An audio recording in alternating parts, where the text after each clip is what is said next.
Well, we will now come to our fourth speaker tonight. I would say even, let's say, one of the fathers of the AL network. And as most of you probably heard and read in the beginning of this year, there was lots of discussions on the topic Jurgen will present tonight. So Jurgen, may I just hand over to you? Sure. Do you hear me loud and clear? Yes. Okay, We can perfect. see your screen. Okay, perfect. So first things first, I have to warn you, I am actually in my bathtub in my hotel room. I don't know if I'm the first speaker, but I'm taking this thing very, very seriously. So I am now stark naked. Of course, I turn off the camera. I am now stark naked in my bathtub in my hotel room doing this bathtub thing, and I think all speakers from now on should take this very seriously. Actually, what I'm doing, what I want to talk about, is the Stoos thing, the Stoos gathering that I have helped organize earlier in this year. And there's not really a presentation because I just want to talk about some stuff. But of course, it's nice to have some visuals to look at instead of me in my bathtub. I have some slides to support my chatting away. And it all started in November or October. That was when the Scrum gathering in London took place, where Steve Denning was doing a keynote, and I was doing a presentation there as well. And Steve and I have been admirers of each other's work, and we had some interesting disagreements online in a very friendly way. So we wanted to meet each other, and he suggested to have dinner, and of course I agreed. And Steve said, "Can Peter Stevens come along?" Because he is a friend of mine. And the three of us had great conversations over dinner. And what we talked about was, why is management changing so slowly? There have been great examples of management for decades. Actually, we know what we should be doing, but nobody is really doing it, or few organizations are doing what the experts have been telling us to do since decades. So we're talking about that, and then we came up with the idea, why not organize a little event, have some people discuss this some more. And so the first idea for a gathering was born, and that was, as I said, in October or November last year. And then I believe it was Peter who said, I know Franz Rosalie, who is a leading figure in the Beyond Budgeting movement. So we got him involved, and the four of us then started planning and organizing.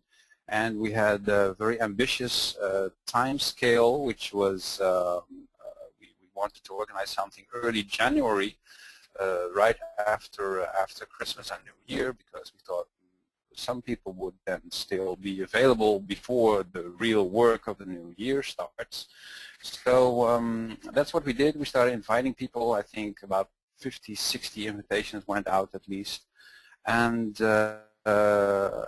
we also announced online that we were planning this thing, the Stoos gathering in Switzerland, because Franz has suggested to convene at a mountain in Stoos. That's what it is pronounced. So I blogged about it, Steve blogged about it, and the others as well, and we started asking for input, etc.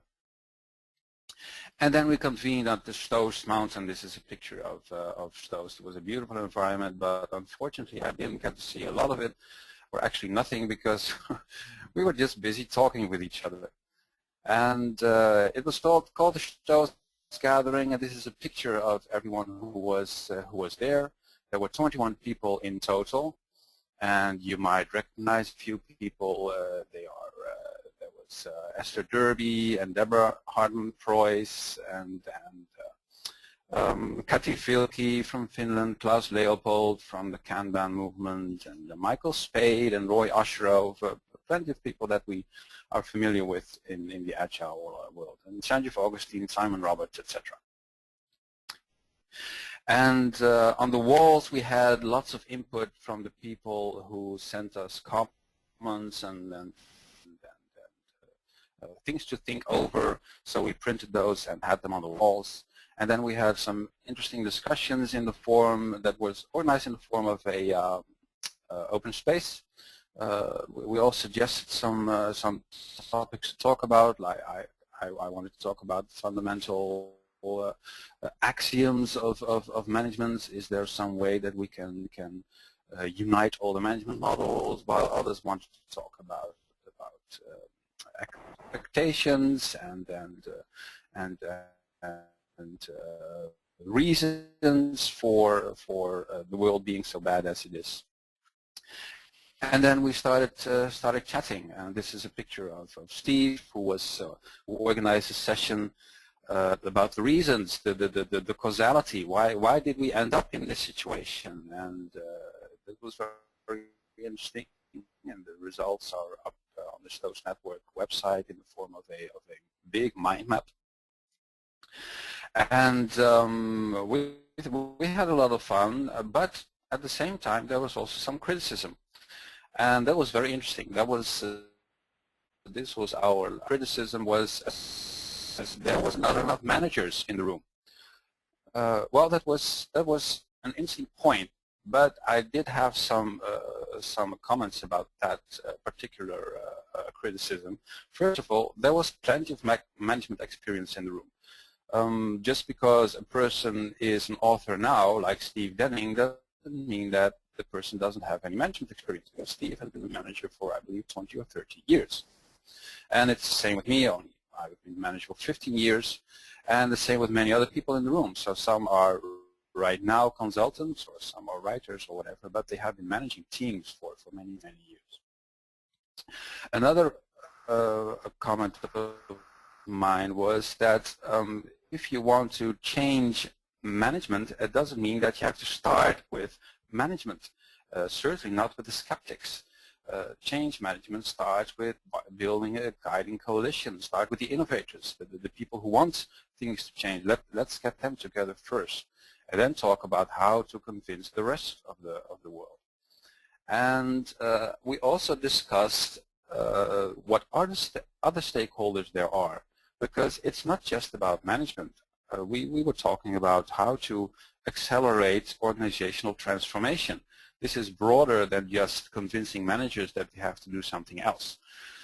So one of the sessions was about identifying stakeholders, which is a step before inviting management. And we came up with many, many different stakeholders, actually. I will show you in a moment. And there was also the problem of our ambitious time constraint, which meant we tried to organize things within a period of 2 months, and many people had busy calendars. So yes, we did invite some CEOs of big companies, but you know CEOs, they are very, very busy. So many of them were very interested, but only if they could be invited for another event in half a year or so, and not within 2 months. That was simply impossible for them. Another good comment that we received was that there was not enough feedback during the event. Some complained that we were a bit silent on Twitter and other social networks. Well, they did have a point, but the problem was we had people together, 21 people, most of whom didn't know each other. And if you want to create a guiding coalition for change, the first thing that you have to do is to create trust among those people themselves. So we didn't really anticipate this, but we had a 30-minute discussion at the start of the event about what to publish and what not to publish, and some people were simply not comfortable with the fact that others might be twittering about the things that they were saying about their personal experiences. And we have to respect that in order to create trust. So we then concluded after a 30-minute discussion about this that we would be very conservative in terms of what we would send out during the 1.5 day that we were together. Unfortunately, this led to a bit of a backlash, but well, we deserved it perhaps in some way because we didn't anticipate it. It was a logical conclusion.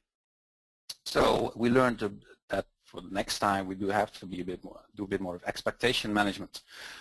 We raised expectations for some people too high, and then we were somewhat a bit silent during the event.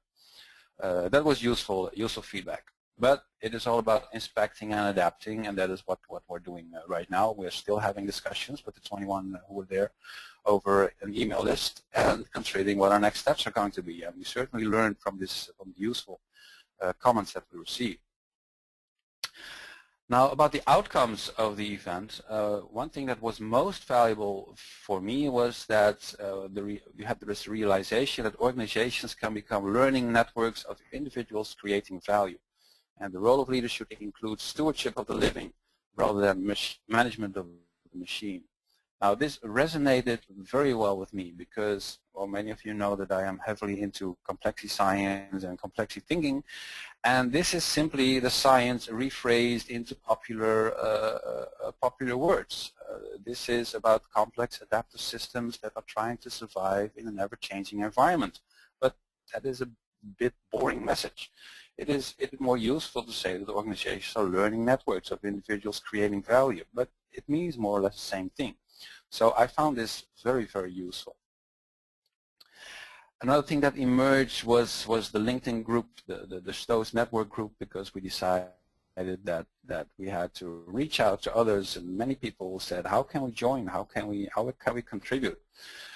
So there's this LinkedIn group that now has 750 people who are discussing how to address this organizational transformation, and there have been subgroups launched. They're being called Stoos satellites. Several of them have met already in various cities in the world, talking at the local level about organizational transformation. Oh, this is a picture of that mind map that emerged from one of the sessions that was led by Steve Denning. You can't read it, I'm not sure, but I'll just include it here to impress you all. And this is the list of stakeholders that emerged. Well, not this one. This is a later version actually. An earlier version was up on my blog, and then I iterated on it one or two more times. So now I have 25 stakeholders, no less than 25 groups of stakeholders who are somehow involved in organizational transformation. And this ranges from top management to shareholders to pension funds to HR departments and unions and customers and business schools, etc.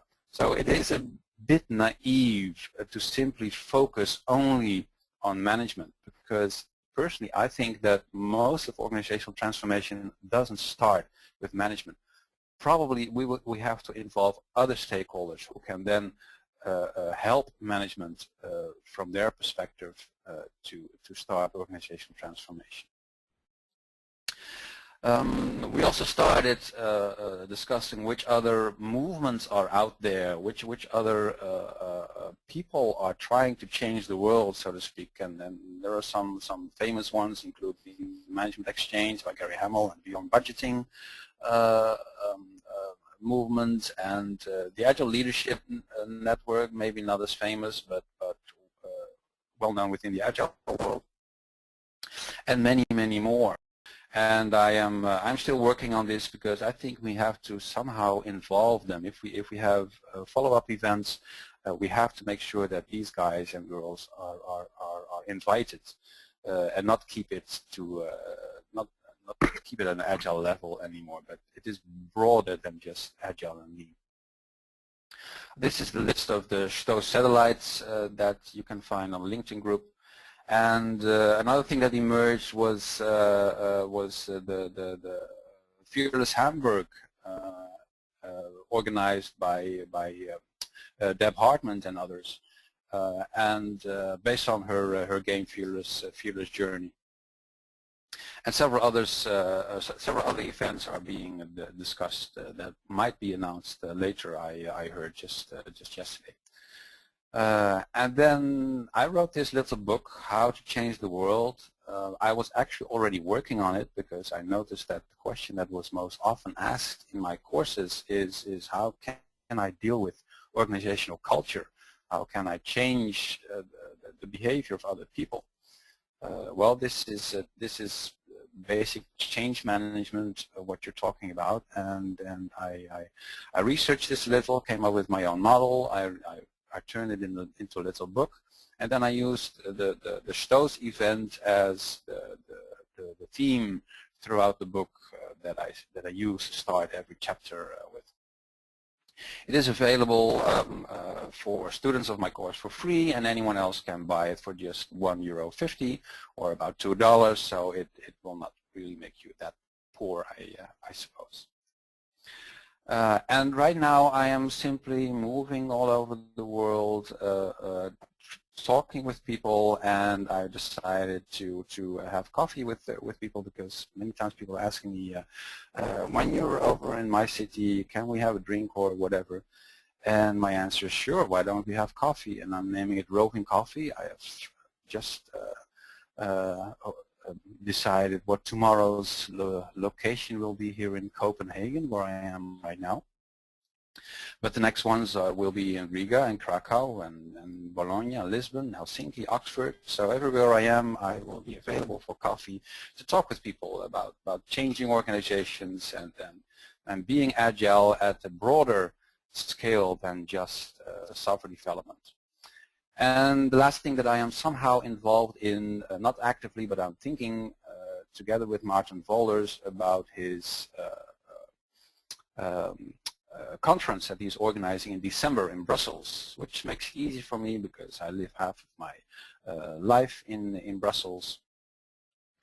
And I'm really looking forward to that event, because he really wants to address not only management but the broader perspective of organizational transformation. So we did discuss this week the various stakeholders and the many other movements that we somehow should get involved into this Rethink 2012 event that is scheduled for the end of the year.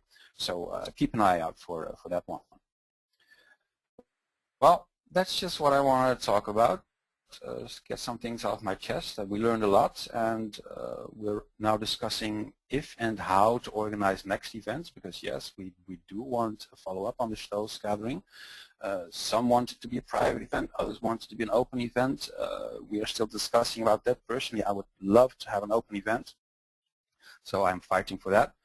I think it's going to happen very soon, that we can announce something, but just keep following me, and I'm sure you will pick up the message as soon as it is announced. So that's it. That's what I want to talk about from my bathtub here in Copenhagen. And are there any questions about this? Thanks, Jurgen. That was great. So any questions from the audience? No questions in the queue. So I would suggest, it's already quite late, and now you're in your bathtub, which means you're I am enjoying myself. Yeah, we'll continue. That was a great idea, actually, for further bathtub events. We will. It is amazing that it is amazing that I'm the first one, actually. Yeah, it's a good idea. We'll pick it up and forward it to the next organizers. Exactly. So thanks, Jurgen, for your presentation. My pleasure. Thanks very much. So I would simply pick up the screen on my side.